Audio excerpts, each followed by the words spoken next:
What was your first impression when you sat down with him? Well, my first impression was he's a real tough guy. And Dominic's,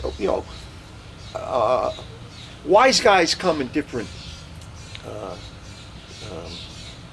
shades, Right. And some of them are real phonies, trying to pretend they're important guys and they're not. And, there was one guy that we bumped into, Dom and I bumped into in Florida. We were doing a TV show, and the crew that was doing it, I forget who that was, but the crew that was, the film crew, like 6 people there, out at a country club. And the producer was a young gal, very, very nice girl. Yeah, Moni Inska. Yeah, right. And it was the last day. We had been filming like 3 days with Dominic, and they decided that they wanted to do a drive in the car with Dom, and they had a guy on the front of the car with a camera, and they're driving all around, and they're asking questions, and they were going to take 2 or 3 hours to do this. So I'm not involved. I'm just sitting there, and the producer, she's like, well, she says, hey, let's go down to the lounge and have a cocktail while we're waiting around. So we get to the lounge, and we're sitting there, and she keeps looking at the door. She's, I mean, she was so uncomfortable, and I said, what are you looking for? She says, well, I shouldn't tell you, but we're expecting another wise guy to come in. Because we're going to, after we finish with Dominic, which we're finishing right now, as soon as he gets through, that we were going to leave. And he says, she says, well, I have this guy coming in, but I don't know what he looks like. And but he's coming because we're going to do a series with him.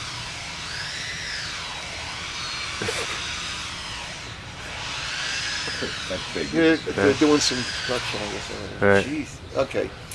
At any rate. Well, let's hold on one second. Yeah. So let's go with that. So this guy comes in. All right. So Joe. So I don't know who the wise guy is, but she says we're going to do film for the next couple of days with another guy. But she says, I don't know what he looks like. I said, well, who is he?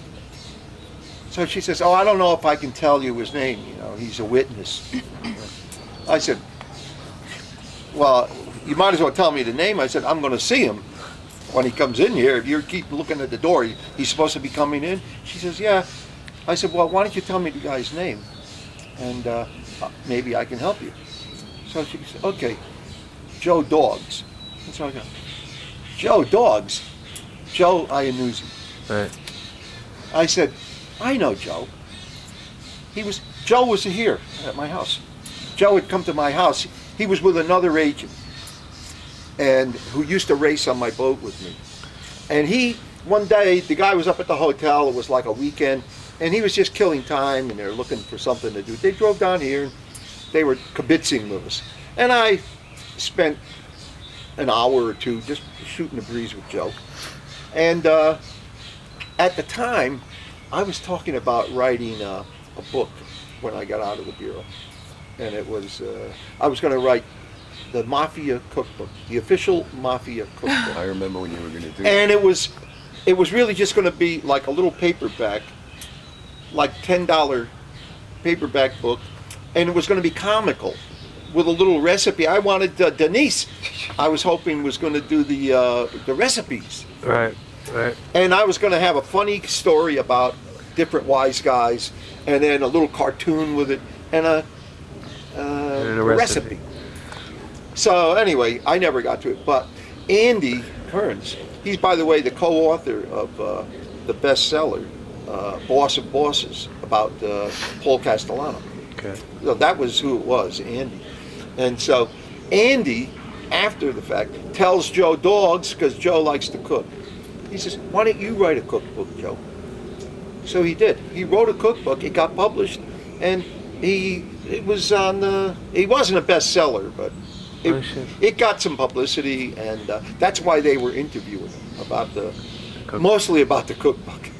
And so we're sitting there in the lounge, and sure enough, here comes Joe. He walks in the door. Now, I know Joe. You know, he's a knock-around guy. He's not a maid guy. And he's dressed in a three-piece suit. Diamond pinky. With a tie, you know, the whole thing. I looked at him. I had to look twice. And I said, holy Christ, that's Joe. So she's looking. You think that's... I said, I know it's him. So I go over. I said, hey, Joe, how you doing? And, oh, come on over. So we sit down, and we start just shooting the breeze. And finally, I mean, when Dominic came back, I said, well, might as well invite Dom, because she says, so now she says to me, Joe had gone to the men's room or something. She says, well, do you think it's okay if Joe and Dominic are in the same place together? I said, well, what's the problem with it? She says, well, you know, maybe Joe is above Dominic in the mob. Yeah, I said, stop right there. There's no discussion about this. If Dominic bumped into Joe on the street, it would have to be Joe who would apologize, beg his forgiveness, and he'd be the gopher for Dominic, because Dominic operated like a capo, and this guy wasn't even a made guy. Plus, his claim to fame was the wise guys beat him up. Oh, that's how he came into our They contact. almost killed Tommy Aggro. Tommy Aggro almost killed him, beat him to a pulp.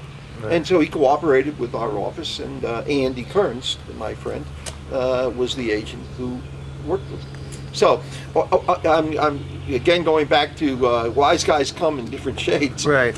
So what shade was Dom coming in your opinion? Well, Dominic, in my first impressions were, one, he looked legit. He didn't look like a pansy.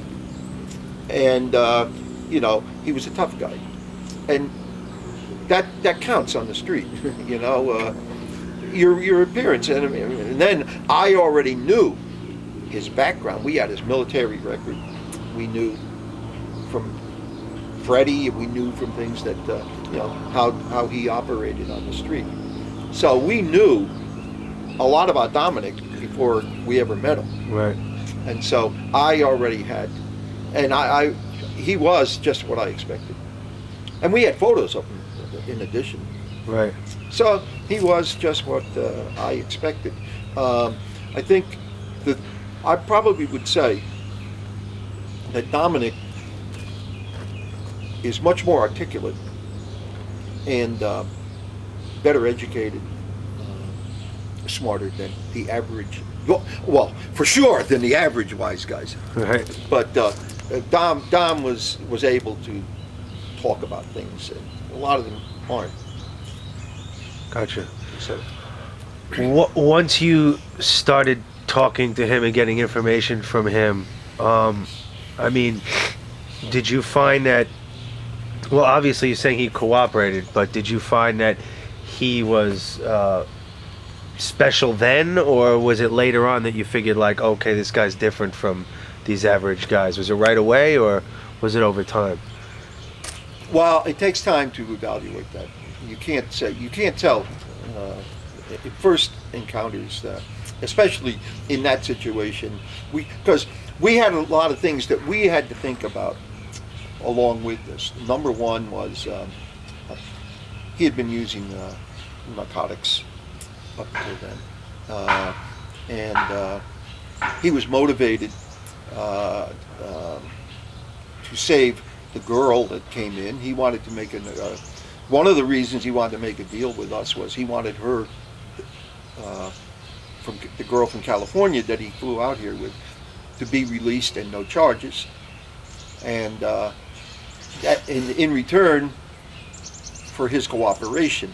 Well, we had to think a lot about, is that enough to really convince a guy to go over the edge? Because that's one tough step when you actually make a commitment to the government, and we say, you're going to tell us every crime you ever committed, and if you don't tell us, and we find out about a crime, it will overturn any agreement you have with us, and you'll be charged with the full 20 years. In his count, I think we had, well, we only had you charged with one 20-year count of RICO. But the rest of the crew were charged with 2 and 3 counts of RICO, like 60 years. All right, stuff. In relationship to the crew, how did you see Dom in terms of those other guys that were in the DeMeo crew and that whole realm? I mean, how did you see him in relationship to them? Well, we already knew that his role was Nino's driver. He lived with him. He was his nephew. He lived in the house with him. And he was the collector. He went around collecting for, Freddie had told us that Dominic would come over and pick up the money. Anybody who does that is in a high position. They don't just let anybody, here's 50 grand, hope you can get it over to where it goes. Right. Well, you know, it's something you said that was very interesting. You said it a while back, pertaining to what we're talking about. Was Art said, for a non-made guy, I was the only one they ever heard of. It was actually like an acting capo. You are the only one. I never heard of another guy getting that kind of respect.